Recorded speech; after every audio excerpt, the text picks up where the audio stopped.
Olá, seja bem-vindo ao canal Alfa Ômega 7. Hoje daremos continuidade ao estudo do livro do Apocalipse. Abra sua Bíblia comigo em Apocalipse, capítulo 1, versículo 12 ao 16. Com a sua Bíblia aberta, vamos fechar nossos olhos para que a gente possa orar pedindo a orientação de Deus. Ore comigo. Querido Deus e eterno Pai, Criador dos céus e da terra, obrigado, Senhor, por estarmos aqui para estudar a Tua Palavra. Te pedimos orientação, te pedimos que Teu Espírito Santo abra o nosso coração para entender e compreender a Tua Palavra. Que assim seja feita a Sua vontade, em nome de Jesus. Amém. Nós já estudamos aqui o seu versículo 9 ao 11. O contexto é que João estava exilado na ilha de Patmos por causa do Evangelho, por causa do testemunho de Jesus. João foi levado pelo Espírito no dia do Senhor e ele começou a ter revelações do Cristo glorificado. O interessante é que João, ele ouve uma voz por detrás, uma voz como de trombeta, que dizia o seguinte: o que você vê, escreva e manda às 7 igrejas: Éfeso, Esmina, Pérgamo, Tiatira, Sardes, Filadélfia e Laodiceia. Exatamente. Se você não assistiu esse vídeo, eu vou pedir para que você volte a ele, vai estar aparecendo aqui no card. Vá assistir esse vídeo, estude ele e depois você vem para cá, para que você possa entender com ordem, para que você possa entender de forma organizada os estudos, certo? Agora vamos para o versículo 12 ao 16, onde vai nos relatar que após João ouvir a voz como o som de uma trombeta, essa voz poderosa, João agora se volta para ver. E o que é que ele vê? É o que nós iremos descobrir. Mas antes precisamos entender uma coisa. O Apocalipse, ele é repleto de símbolos, de figuras, imagens e linguagens do Antigo Testamento. Esses símbolos, essas imagens, elas vão apontar para um significado maior. E muitas das vezes nós precisamos voltar ao Antigo Testamento para entender o que o Apocalipse quer dizer.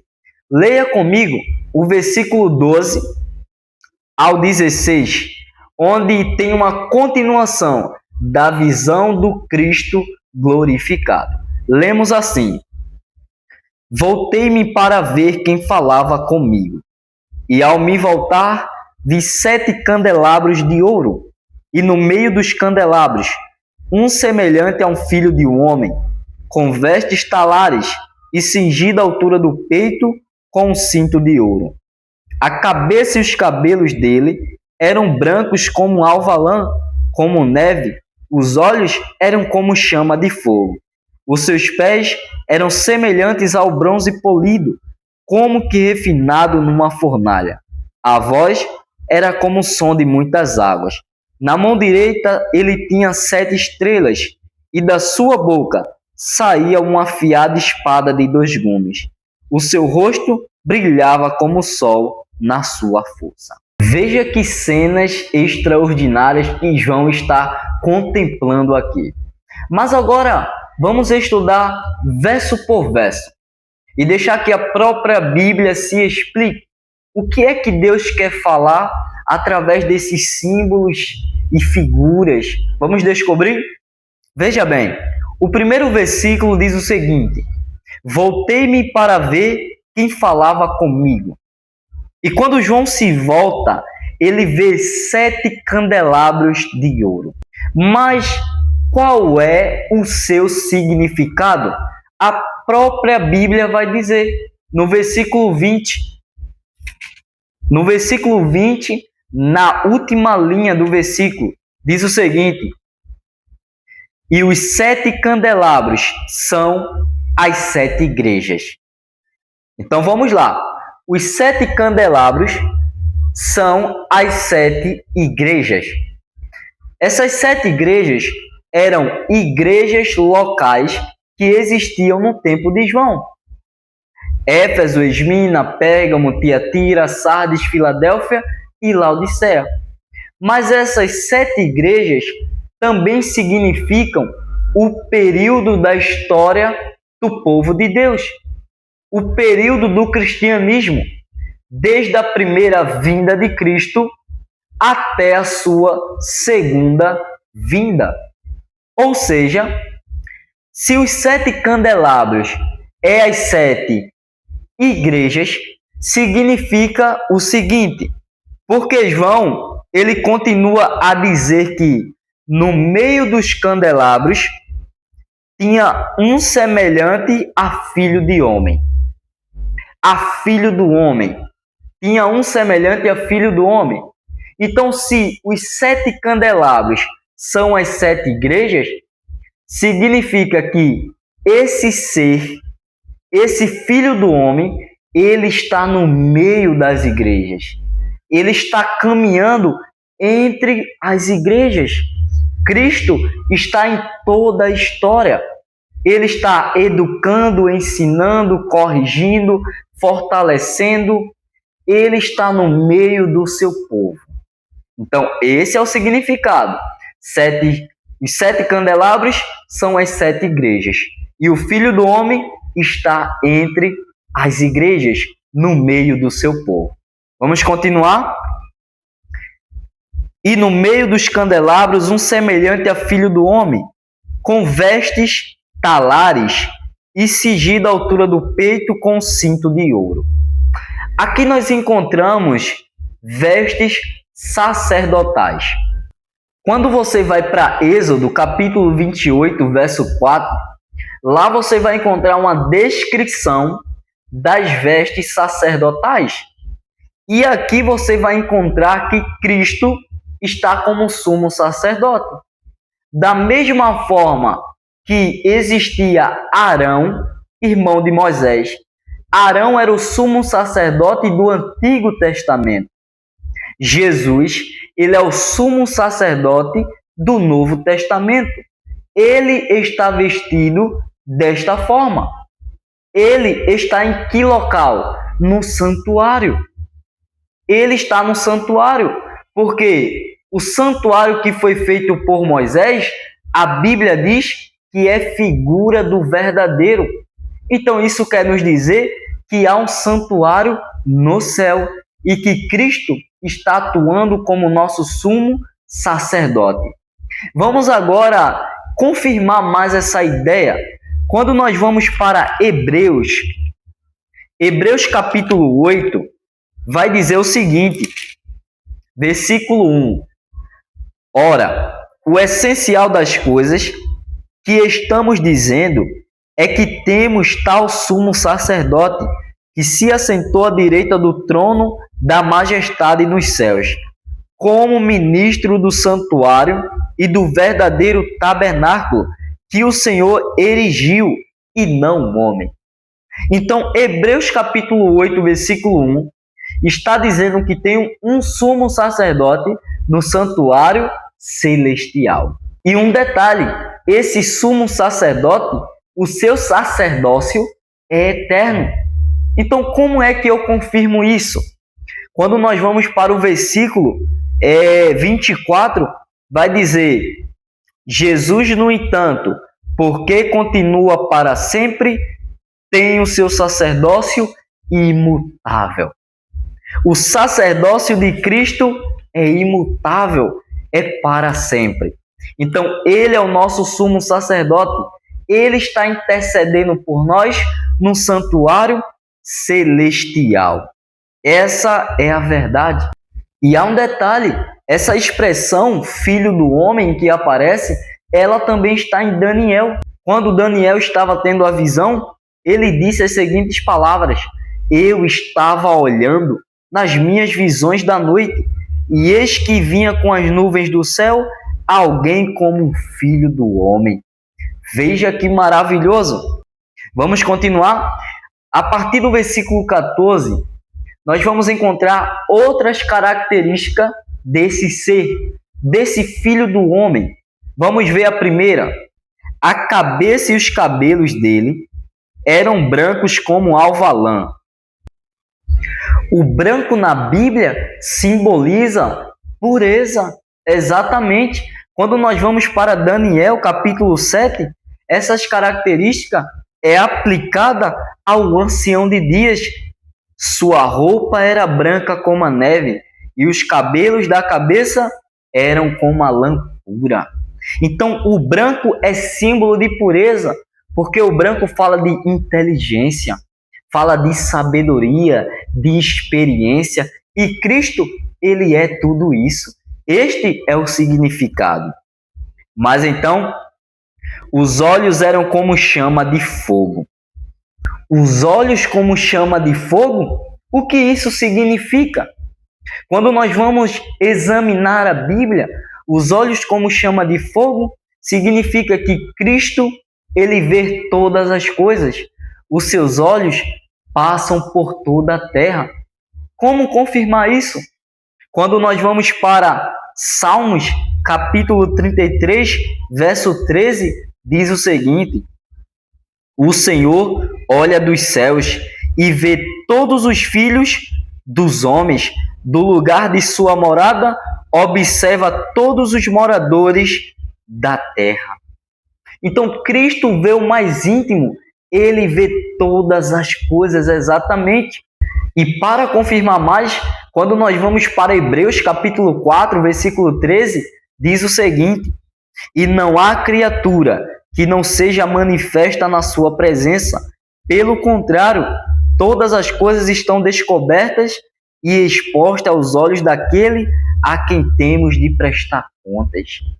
Os olhos de Cristo passam por toda a terra. Vamos então continuar. Os seus pés eram semelhantes ao bronze polido, como que refinado numa fornalha. O que significa isso? Os pés de Cristo ser como bronze polido. Primeiro precisamos saber o que significa o bronze. Quando vamos para Números, capítulo 21, versículo 4, lá vai falar que o povo de Israel saiu do Monte Or e caminharam pelo Mar Vermelho até rodear a terra de Edom. Mas aconteceu que o povo começou a ficar impaciente, começou a reclamar, começou a murmurar e disse: tirou a gente do Egito para morrermos aqui de fome e sede? Estamos enjoados dessa comida, que comida ruim. Então eles foram reclamar para Moisés e para Deus.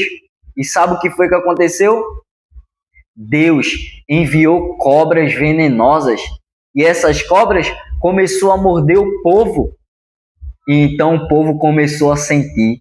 Chegou até Moisés dizendo o seguinte: o povo, depois de começar a morrer pelas cobras que estavam mordendo eles, o povo chegou até Moisés e disse o seguinte: Moisés, ore a Deus e peça para que eles tirem as cobras. Nós estamos morrendo. E sabe o que foi que Moisés fez? Moisés orou.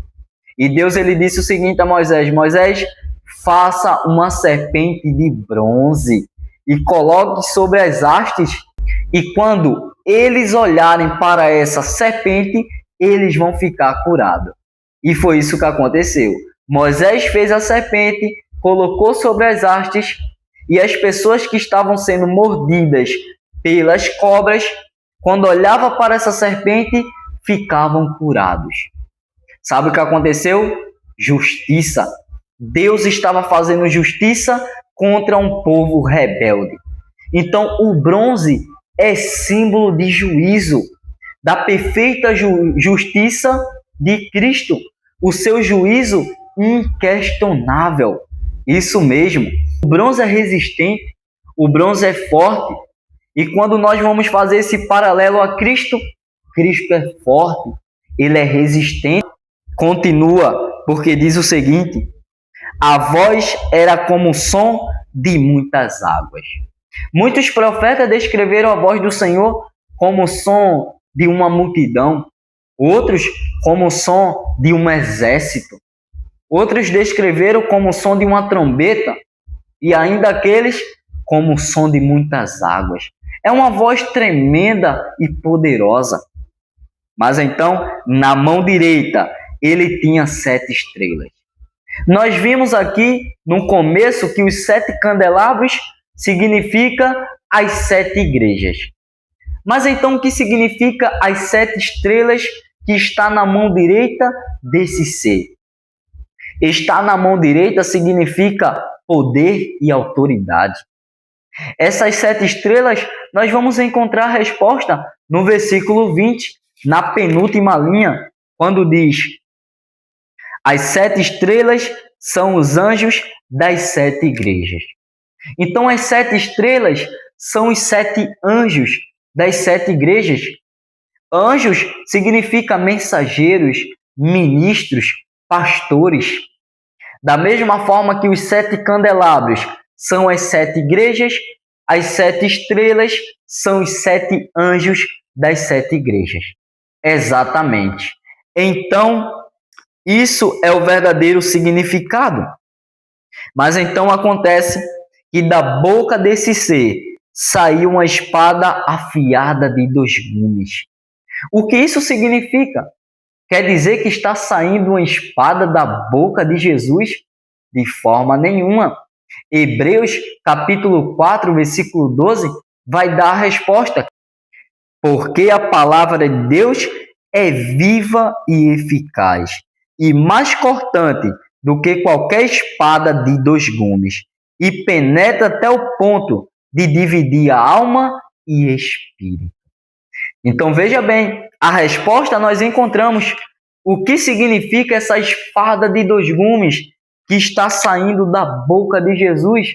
Significa a palavra de Deus. O que está saindo de sua boca é sua palavra que é viva e eficaz, a sua palavra poderosa. O seu rosto brilhava como o sol na sua força. Isso fala a respeito da glória divina de Cristo, essa luz intensa e maravilhosa que ilumina tudo e todas as coisas. Quando nós vamos para Lucas 9:28, vai falar da transfiguração de Jesus, que o seu rosto estava brilhando.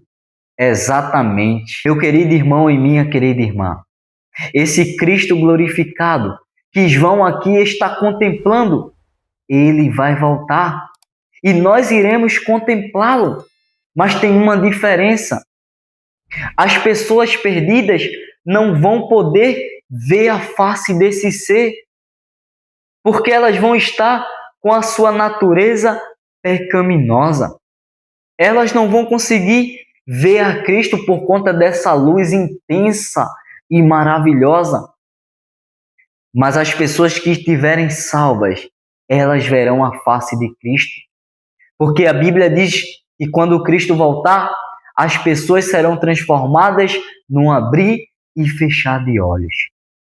Esse Cristo glorificado que João contemplou, nós iremos ter a oportunidade de contemplá-lo também quando ele vier nas nuvens do céu.